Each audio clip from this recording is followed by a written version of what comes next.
Well, another week has come and gone, and you better believe we got plenty of clips worth another look. From incredible cellys, friendly fire, full-out brawls, and of course, some great mic'd up moments. Both guys, 5 each for fighting. Hey, you gotta get it. Do you feel like you could have given you some more subs? Thanks for this. Sorry, Mom, about swearing. My bad. But let's start with Panger. With St. Patrick's Day last Sunday, Darren Pang became a leprechaun and had Lafreniere confused as to what exactly he was looking at. Had to do a double take, like, really? I've dreamed all my life of being in the NHL, and this is what it is.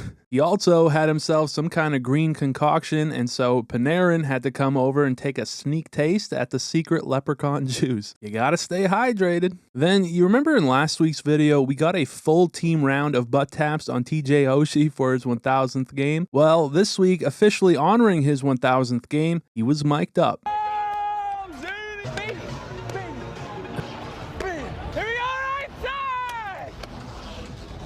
Imagine getting to see your dad at work, and this is him. So good. Now, sticking with the Capitals for a bit, Ovi had himself a week. First, with Kuzi's return to Washington, where we learned Ovi's love language is tripping guys from behind, all in good fun, of course. And then in that Oshie game, he scored a pair against the Jets and a nice little moment celebrating with his family. But take a closer look at that first one. He totally just steals this from McMichael, who was shooting, as Ovi quickly gets his stick in there and wound up getting the credit. A hilarious goal as they're on the bench after, like, does this mean McMichael also now has 847 goals? Huh? Running through a few quick ones, we got Cooley showing us the future of pregame routines. Nick Foligno with an interesting way of protesting a penalty. Not sure what this is. Maybe just his best Kramer impression. Either way, I say he's guilty. Then Kadri and Pospisil with a little friendly fire. And similarly, the Islanders with 3 guys coming together, as you can't get much worse of a sequence than this. Rough stuff. We got Stutzla remembering, oh yeah, you gotta look at the water bottle to drink, or avoid it like this guy. Jack-Eye training the training staff? Or maybe this is just how Jake Campbell trains. Speaking of which, let's check in on him. Aspero getting a penalty shot. Campbell's got it, or does he, as it wound up going in the most Jack Campbell way possible.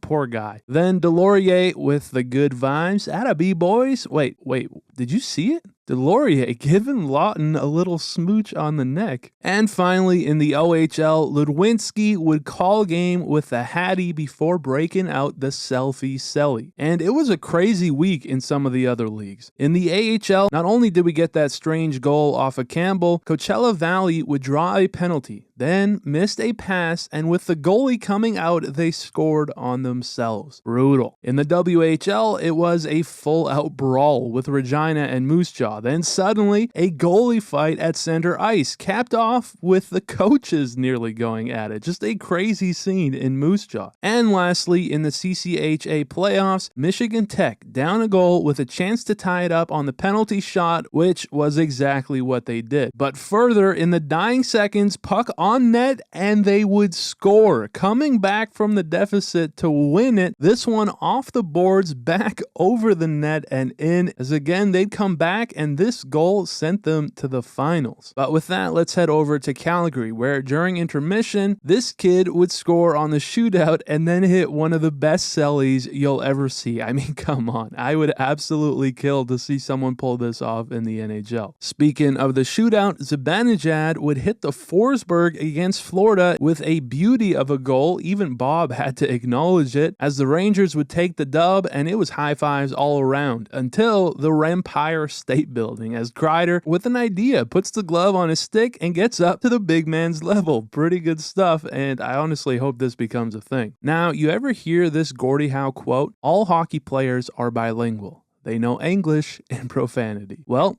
Brad Marchand proved just that. The mic'd up version of him getting cross-checked dropped this week, and let's just say the editors worked overtime. Hey, you gotta get it. You wait. You We're good. And then further in Detroit, with Christian Fischer opening the scoring against the Islanders, he would get the intermission interview. And You know, they know Larkin's back, and that's our captain. You know, fuck him. Sorry, we love him. yeah, so recognizing his slip up, he made sure to apologize to Mom. Thanks for this. Sorry, Mom, about swearing. My bad. Then in Arizona, it was Kesselring and Borgen going at it, and so Wes McCauley with the call. Seattle 3, Arizona 5. Both guys 5 each for fighting.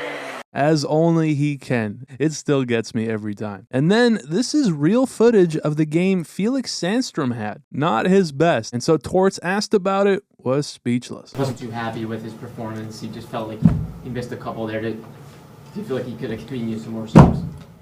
Just a classic Tortorella presser.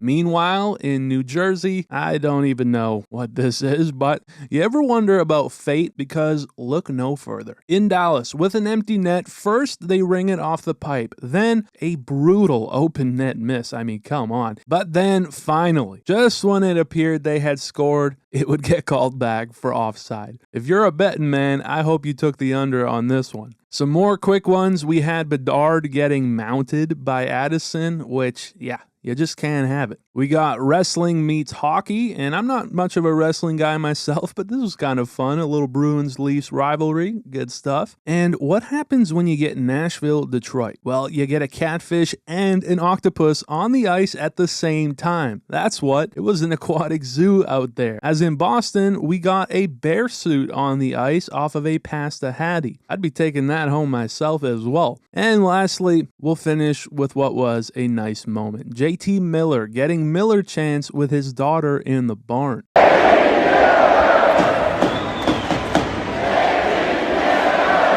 Pretty awesome memory for her to have. But that about wraps up what was another fun week. As always, thank you guys for watching. I appreciate it very much, and I will see you in the next one.